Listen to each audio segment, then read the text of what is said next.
Structure of atom के कुछ questions NCERT exercise के। Find the number of unpaired electrons in sulphur, chromium and ion में हमने find out करना है अनपेड इलेक्ट्रॉन्स कितने हैं। हम पहले इलेक्ट्रॉनिक कॉन्फ़िगरेशन लिखते हैं इसकी सल्फर की। सल्फर का एटॉमिक नंबर है 16। Electronic configuration 1s2, 2s2, 2p6, 3s2 और 3p क्या है 4। लेकिन 3p4 को हम ऐसे लिख सकते हैं 3px में 2 इलेक्ट्रॉन, 3py में हमारे पास कितना है 1 एंड 3pz में कितने हैं 1। ये जो सिंगली फिल्ड ऑर्बिटल्स होते हैं जिसमें एक एक इलेक्ट्रॉन है, ये इलेक्ट्रॉन क्या होते हैं अनपेड इलेक्ट्रॉन। तो इसमें अनपेड इलेक्ट्रॉन्स कितने हैं 2। सल्फर के केस में अनपेड इलेक्ट्रॉन्स का नंबर कितना है 2। जितने हमारे पास सिंगली फिल्ड ऑर्बिटल्स होते हैं 1 इलेक्ट्रॉन वाले ऑर्बिटल्स, ये इलेक्ट्रॉन्स जो होते हैं ये हमारे क्या होते हैं अनपेड इलेक्ट्रॉन्स। नेक्स्ट आते हैं क्रोमियम पे। क्रोमियम का एटॉमिक नंबर है 24, लेकिन याद रखना ये एक्सेप्शनल कॉन्फ़िगरेशन दिखाता है क्रोमियम। तो इसकी कॉन्फ़िगरेशन है 1s2, 2s2, 2p6, 3s2, 3p6 के बाद 4s1 होता है और 3d5 होता है। तो जब हम इलेक्ट्रॉन फिल करते हैं 4s1 एंड 3d5 में जब हमने फिल करना है तो इनमें पहले सिंगली फिल करने होते हैं इलेक्ट्रॉन। तो कितने इलेक्ट्रॉन्स यहाँ पे सिंगली फिल्ड है हमारे पास 6। तो यहाँ पे अनपेड इलेक्ट्रॉन्स क्रोमियम के केस में कितने होते हैं, they are 6 in number. Then comes iron, atomic number 26, electronic configuration 1s2, 2s2, 2p6, 3s2, 3p6, 4s2 और 3d6। 4s2 ये तो हमारा जो है पेयर्ड है इलेक्ट्रॉन्स, दोनों इलेक्ट्रॉन्स यहाँ पे फिल कर दिए। नेक्स्ट आता है 3d, इसमें एक एक इलेक्ट्रॉन फिल किया, पहले 5 इलेक्ट्रॉन हो गए लेकिन हमने फिल करने 6, तो अब इसको पेयर कर देंगे। हमारे पास सिंगली फिल्ड कितने हैं 4 इलेक्ट्रॉन्स हैं। तो अनपेड इलेक्ट्रॉन्स का number in case of ion is 4। Next question पे आते हैं। इलेक्ट्रॉनिक कॉन्फ़िगरेशन लिखनी है एलिमेंट की with atomic number 8, with atomic number 15, with atomic number 17 and with atomic number 38। atomic number 8 में 1s2 आएगा, 2s2 आएगा, 4 इलेक्ट्रॉन हो गए। नेक्स्ट 2p में कितने इलेक्ट्रॉन फिल करेंगे हम 4 इलेक्ट्रॉन फिल करेंगे। इसमें 1s2, 2s2, 2p6, 3s2, यहाँ तक कितने इलेक्ट्रॉन्स हो गए 12। नेक्स्ट आता है 3p ऑर्बिटल, तो हमारे पास 3 इलेक्ट्रॉन बचे, तो दिस इज 3p3। नेक्स्ट आते हैं Z17 पे 1s2, 2s2, 2p6, 3s2, next है 3p। यहाँ तक 12 हो गए, अब कितने बचे हमारे पास 5, तो यहाँ पे है 3p5। अब आते हैं Z इक्वल टू 38 पे 1s2, 2s2, 2p6, 3s2, 3p6, 4s2, 3d10, यहाँ तक तो हो गया 30। इसके बाद आता है 4p ऑर्बिटल जिसमें 6 इलेक्ट्रॉन हो सकते हैं, 36 हो गया।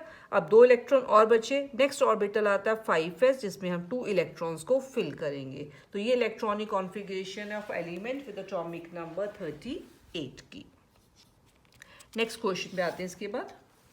Give electronic configuration of the following ions. इनकी हम आयंस की अब इलेक्ट्रॉनिक कॉन्फ़िगरेशन लिखनी है। जब भी आयंस की इलेक्ट्रॉनिक कॉन्फ़िगरेशन लिखनी हो, मैं पहले ये कहूँगी कि आप पहले एटम की इलेक्ट्रॉनिक कॉन्फ़िगरेशन लिखो, कभी भी डायरेक्टली आयन की इलेक्ट्रॉनिक कॉन्फ़िगरेशन नहीं लिखनी हमने। अब इसका एटॉमिक नंबर है 26, तो कॉन्फ़िगरेशन है 1s2, 2s2, 2p6, 3s2, 3p6, 4s2 and 3d कितना है 6। अब हमने लिखनी है Fe3+ की। 3+ का मतलब 3 इलेक्ट्रॉन कम करने हैं। अब इलेक्ट्रॉन रिमूव किस में से करेंगे, इस ऑर्बिटल में से पहले करेंगे जिसकी n वैल्यू सबसे क्या होती है ज़्यादा होती है। पहले इसमें से रिमूव करने हैं, अगर और रिमूव करने हैं तो फिर नेक्स्ट हम रिमूव करेंगे 3d में से।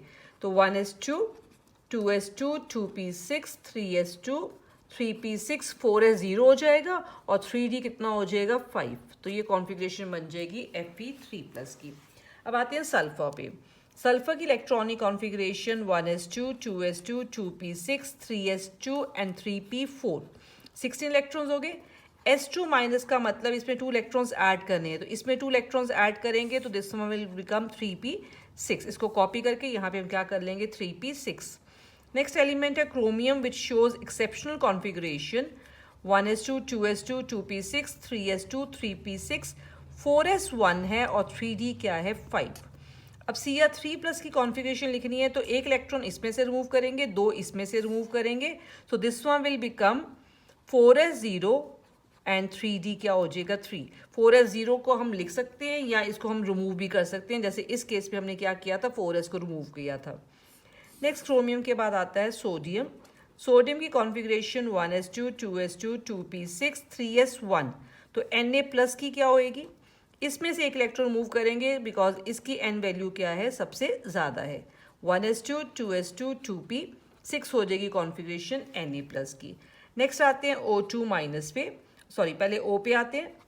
1s2 2s2 2p कितना होएगा 4 एंड O2 माइनस मतलब 2 इलेक्ट्रॉन्स ऐड करने हैं तो this becomes 1s2 2s2 2p6, इसमें 2 इलेक्ट्रॉन्स को हम ऐड कर लेंगे।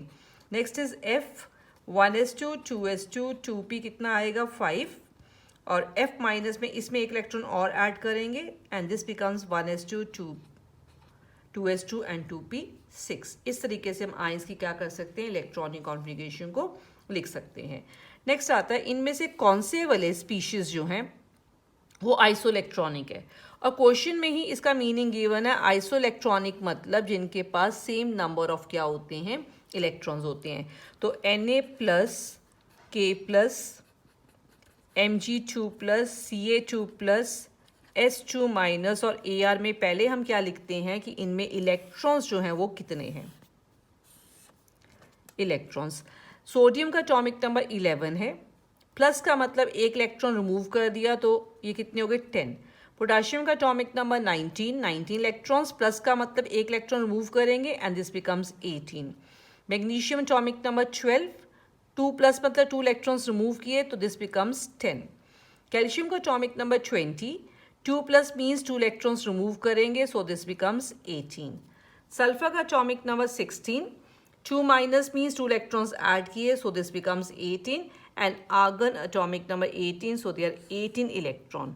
तो इनमें से आइसो इलेक्ट्रॉनिक कौन से हैं, एक सेट हमारा ये बनता है आइसो इलेक्ट्रॉनिक स्पीशीज का और एक सेट हमारे पास बनेगा आइसो इलेक्ट्रॉनिक का Na plus and Mg2 plus with the 10 electron. तो हमारे पास 2 सेट्स बन रहे हैं यहाँ पे आइसो इलेक्ट्रॉनिक स्पीशीज के। ये हो गया हमारा 4th क्वेश्चन। इसको हमने कॉपी करके यहाँ पे सेपरेट लिखना है कि ये हमारा एक सेट है विद 80 इलेक्ट्रॉन्स और ये हमारा दूसरा सेट है with the 10 electrons in them.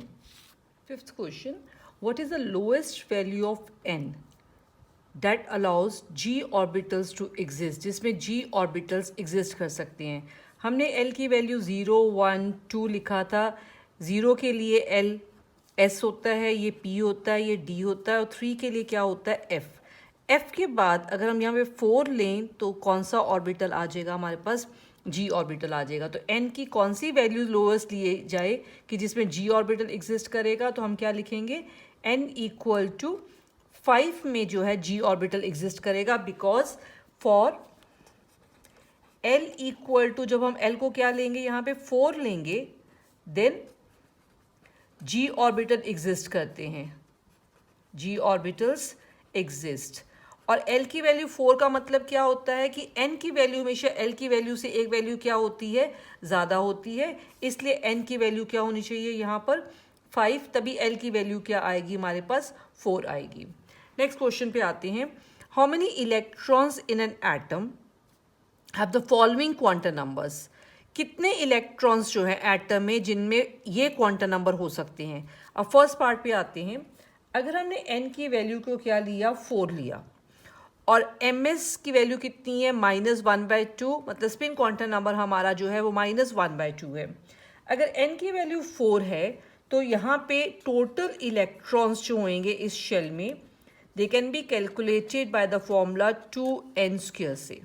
n क्या है शेल का नंबर, अगर हम यहाँ पे फिल करेंगे तो ये हमारे पास आ जाएगा 32 आ जाएगा। तो अगर हम 4th शेल लेते हैं तो टोटल उसमें 32 क्या आते हैं इलेक्ट्रॉन्स आती हैं, लेकिन उनमें से हाफ ही इलेक्ट्रॉन का स्पिन क्वांटम नंबर क्या होएगा -1/2 बिकॉज बाकियों का क्या होएगा +1/2। तो इसमें से आधे जो है क्लॉकवाइज मूव करेंगे, आधे मूव करेंगे एंटी क्लॉकवाइज। तो हमारा आंसर क्या होएगा half of these electrons will have ms equal to -1/2. Therefore electrons equal to 16 in number. ये हमारा फर्स्ट पार्ट हो गया. अब आते हैं हम सेकेंड पार्ट पे. सेकेंड पार्ट में n की वैल्यू 3 है. अगर n की वैल्यू 3 है, l की वैल्यू 0 का मतलब ये कौन सा ऑर्बिटल हुआ? Means 3s. l की वैल्यू 0 का मतलब s, 3s ऑर्बिटल हुआ. और एक ऑर्बिटल में तो कितने इलेक्ट्रॉन्स आते हैं? 2 इलेक्ट्रॉन्स आते हैं. Therefore electrons equal to how many number? 2 in number हो जाएगा. तो इस तरीके से हम इलेक्ट्रॉन्स को कैलकुलेट कर लेंगे. नेक्स्ट आते हैं सेवन्थ क्वेश्चन पे. सेवन्थ क्वेश्चन में हमने नंबर ऑफ इलेक्ट्रॉन्स कैलकुलेट करने हैं H2 प्लस में, H2 में एंड O2 प्लस में. तो H2 प्लस में एक हाइड्रोजन एटम में एक इलेक्ट्रॉन है, तो 2 में कितने हो जाएंगे? 2 इलेक्ट्रॉन. प्लस का मतलब एक इलेक्ट्रॉन रिमूव भी किया है, तो एक्चुअल में कितने इलेक्ट्रॉन हो गए? 1 इलेक्ट्रॉन इसमें हो जाएगा. H2 एक हाइड्रोजन एटम में 1 इलेक्ट्रॉन, 2 में कितने हो जाएंगे? हमारे पास 2 इलेक्ट्रॉन्स हो जाएंगे.